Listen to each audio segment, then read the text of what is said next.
오늘 시편 139편은 다윗이 썼다고 알려져 있는 시입니다.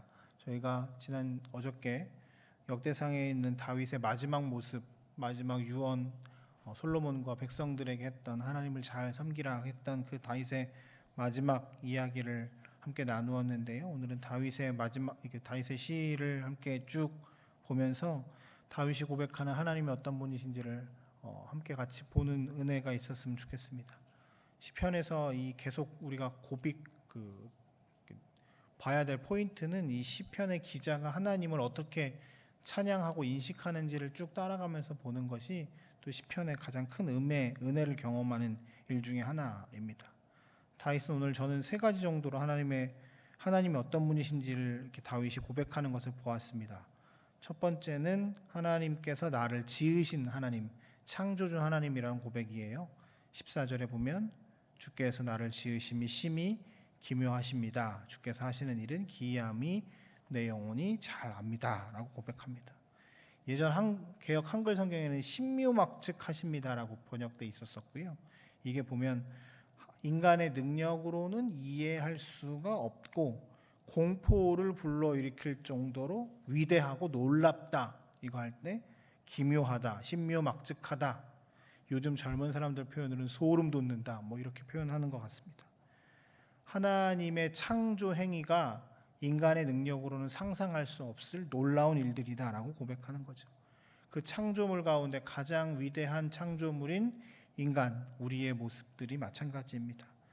우리가 가만히 보면 우리의 모습들을 이렇게 살펴보다 보면 내장기관들이 내가 움직여라 하는 게 아닌데도 자율적으로 막 자기들끼리 움직이잖아요. 하나님의 시스템 안에서.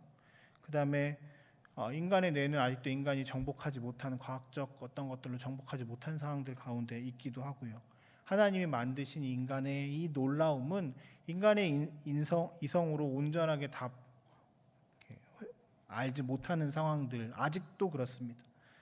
하나님께서 우리를 만드셨습니다. 그 창조물이 우리라는 고백입니다. 미술 작품, 무슨 소설 작품 이런 예술품을 보면 그 작가가 누구냐에 따라 값어치가 달라지죠. 이거 누가 만들었대? 이거 누가 그렸대? 이거 누가 썼대? 그러면 그 사람의 어떤 그림풍, 어떤 소설이라고 하면은 글씨체 이런 것들이 나타나는 거지요. 내가 하나님이 만드셨대. 나 하나님 거야. 하나님의 작품이야. 하나님의 어떠한 모습들이 나타나 그것에 대해서 자랑하고 있습니다. 여러분, 하나님 만드신 귀한 작품들입니다. 우리가 그것을 보면서 내가 하나님이 내 안에 계시는구나. 내 손길 하나하나가 하나님께서 우리를 창조하신 놀라운 은혜이구나를 깊이 경험하는 은혜가 또한 있었으면 좋겠습니다. 우리를 알면 알수록 우리는 더 하나님을 깊이 많이 알게 됩니다. 두 번째, 다윗은 오늘 하나님께서 나를 만드셨을 뿐만 아니라 나를 잘 아신다라고 고백합니다. 1절 보시면 여호와여 주께서 나를 살펴보셨으므로 나를 아시나이다 라고 표현합니다. 여기서 알다라는 표현은 그냥 머리로 지식적으로 아는 것을 넘어서 구체적으로 경험하면서 아는 겁니다.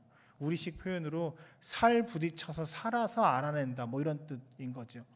하나님이 우리를 아시는 게 머리로 아는 게 아니라 부모가 갓난 아기가 울 때 얘가 왜 우는지 아는 것처럼 계속된 경험으로 인해서 이 아이가 어떻게 아픈지, 배가 고픈지, 화장실인지 이걸 알면서 그 아이에게 필요를 채워준다는 거죠. 하나님께서 나를 아시고 하나님께서 나를 나보다 더 잘 아셔서 내가 가장 필요한 것이 무엇인지를 채우신다라는 고백이죠. 시편 23편에 그가 나를 푸른 풀밭에 누이시고 쉴 만한 물가로 인도하시는 것은 하나님이 목자가 양을 잘 알고 그 필요를 알기 때문이다라고 고백합니다.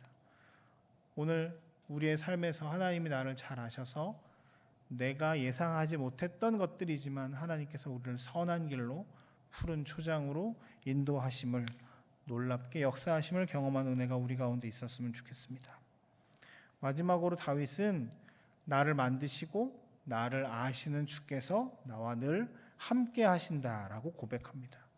7절에 보면 내가 주의 영을 떠나 어디로 가며 주의 앞에서 어디로 피하겠습니까? 라고 고백합니다. 코람데오라는 말 우리가 너무 잘 알고 있습니다. 하나님 앞에서라고 하는 말입니다.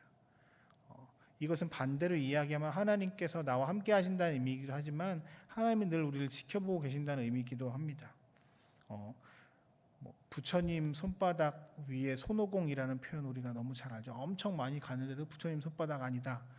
가끔 제가 그런 생각을 느낄 때가 있거든요. 하나님을 떠나고 싶어. 나 이거 힘들어라고 하지만 우리가 하나님 안에 거하는 것밖에 안 되고 그 안에 있는 것이 가장 안전하고 행복한 것임을 우리는 다시 한번 늘 느낄 때가 많이 있습니다. 하나님이 우리와 함께 하신다는 것은 기쁘고 즐거운 일이기도 하지만 어쩔 때는 늘 CCTV로 우리를 보고 있는 것 같아서 불편하고 하나님 내가 죄를 짓지 않아야 되는데 라고 하는 거룩한 부담감이 우리 가운데 있기도 합니다. 그렇지만 그것이 우리를 거룩으로 인도하는 또한 귀한 통로이기도 합니다. 오늘 다윗은 하나님께서 나를 만드셨고 나를 아셨고 나와 함께 하신다라고 고백합니다. 하나님의 경험이 깊어지고 많아질수록 우리는 더 하나님을 닮아가고 하나님의 거룩함으로 더 나아갈 수 있게 됩니다.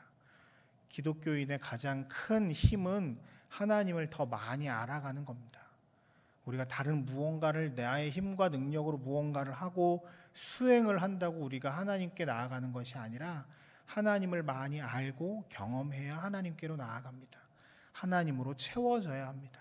이것이 다른 종교와의 차이점입니다. 인간의 능력으로 무언가를 할 수 있다는 게 아니라 하나님을 더 많이 깊이 체험하고 하나님이 내 안에 거하셔야 우리가 하나님과 더 가까워질 수 있습니다. 오늘 다윗은 평생의 삶에서 하나님을 나의 창조주로 나를 많이 아시는 분으로 나와 함께 하시는 분으로 고백하며 하나님을 깊이 알아갑니다.